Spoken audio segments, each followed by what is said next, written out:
एक ऐसा विवाद जिसे लेकर हिंदू और मुस्लिम समुदाय के बीच तनाव का माहौल है। पिछले कई सालों से भोजशाला की ये जगह पूजा और नमाज के विवाद के बीच में फंसी हुई है। क्या है पूरा मामला, आपको बताएं उसके पहले इस मामले से जुड़ी ये खबर आपको दिखाते हैं। मध्य प्रदेश की धार भोजशाला मामले में एएसआई ने अपनी सर्वे रिपोर्ट इंदौर हाईकोर्ट में पेश कर दी है। जानकारी के मुताबिक इस रिपोर्ट में भोजशाला के खम्भों पर हिंदू देवी देवताओं की मूर्ति और निशान का जिक्र भी किया गया है।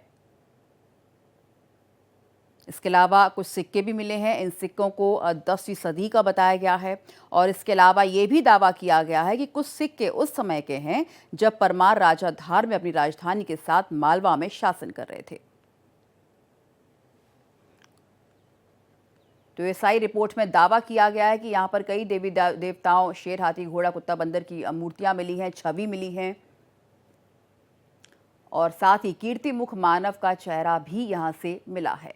सिंह चेहरा, मिश्र चेहरा और मौजूद संरचना मंदिरों के हिस्सों जैसी है। ये पूरी संरचना परमार काल की बताई जा रही है। साथ ही चांदी और तांबे के सिक्के भी मिले हैं। एल्यूमिनियम, स्टील के भी सिक्के यहाँ से प्राप्त हुए हैं। ये सिक्के इंडो ससैनियन मुगल काल के हैं। 10वीं से 11वीं शताब्दी के भी ये सिक्के हो सकते हैं, इस तरह की बात कही जा रही है। तो एएसआई रिपोर्ट में क्या दावा किया गया है इस वक्त आपके सामने वो रख रहे हैं। यहाँ पर 4 सशस्त्र देवताओं की मूर्तियां मिली हैं। गणेश, ब्रह्मा, नरसिंह की आकृतियां मिली हैं। भैरव देवी देवता की आकृतियां भी यहाँ से प्राप्त हुई हैं। साथ ही शेर, हाथी, घोड़ा, कुत्ता, बंदर की छवि भी यहाँ से मिली है। अब इस मामले से जुड़ी और अहम जानकारियां आपको ग्राफिक्स के जरिए समझाते हैं। सबसे पहले बात करते हैं कि खबर है क्या। Bhojshala survey report Indore high court में पेश की गई। 2000 पन्नों की एएसआई ने रिपोर्ट कोर्ट को सौंप दी। 1700 से ज्यादा अवशेष मिलने का इस रिपोर्ट में जिक्र है।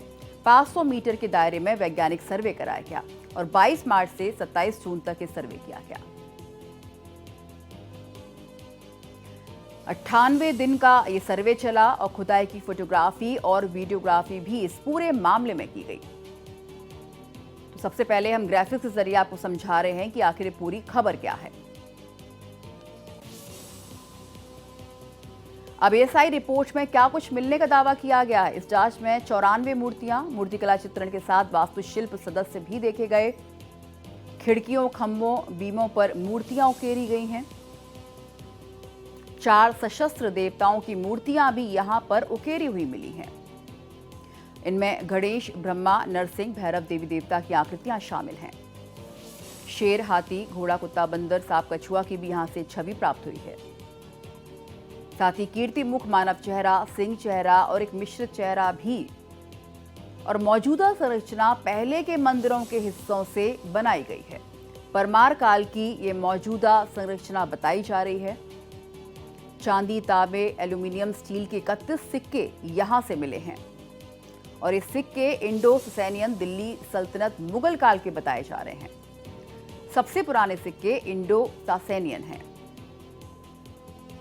और सबसे पुराने सिक्के 10वीं से 11वीं शताब्दी के भी हो सकते हैं। अब एक नजर डाल लेते हैं भोजशाला के इतिहास पर। परमार वंश के राजा ने इसका निर्माण करवाया था। 1034 में राजा भोज ने यहाँ महाविद्यालय बनवाया था।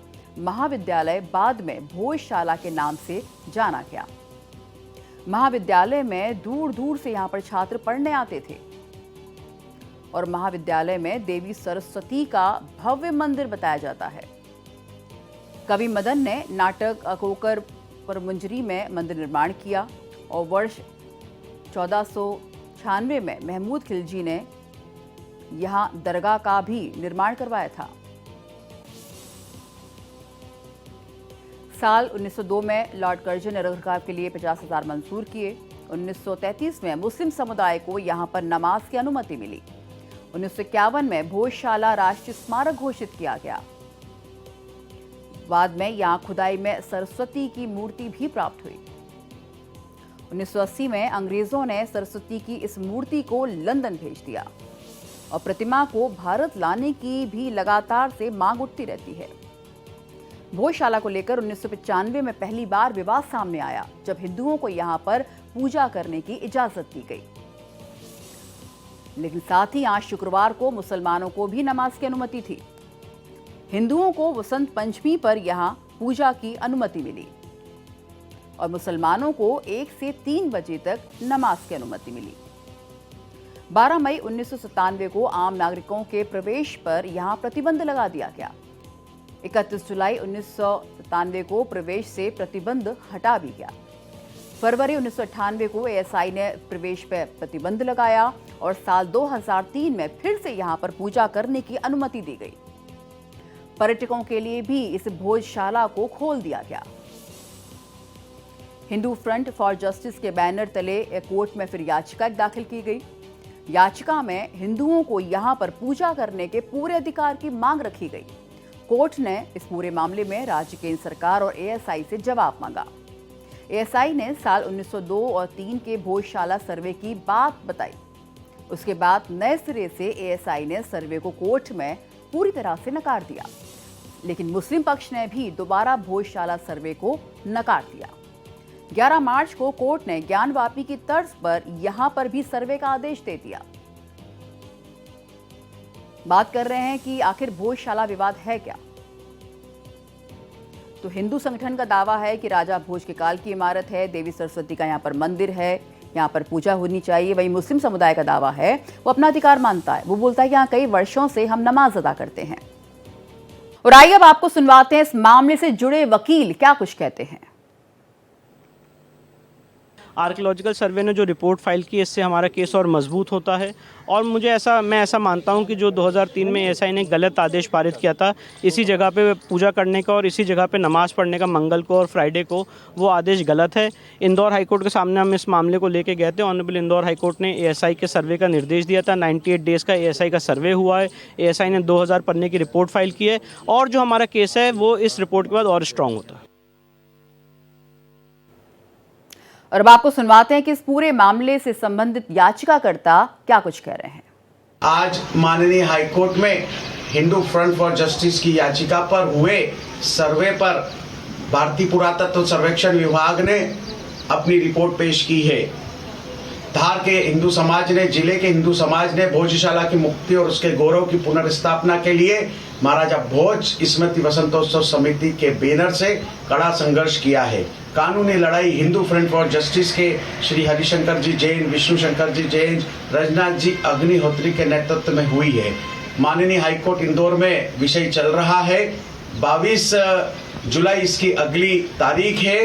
पिछले दिनों जो धार भोजशाला का सर्वे हाईकोर्ट के आदेश से हुआ था, उसे पिछली दिनों 4 तारीख दी थी और 2 तारीख को इनको रिपोर्ट पेश करना थी। किसी कारण तो सर्वे रिपोर्ट पूरी नहीं हुई थी, तो इन्हें रिपोर्ट पेश करने के लिए 15 तारीख और उसके कोर्ट के लिए उन्होंने 22 तारीख दी थी। इसमें कल मतलब आज रिपोर्ट पेश हो गई हो। कल सबको, मेरे ख्याल से वकीलों को सबको प्राप्त हो गई है।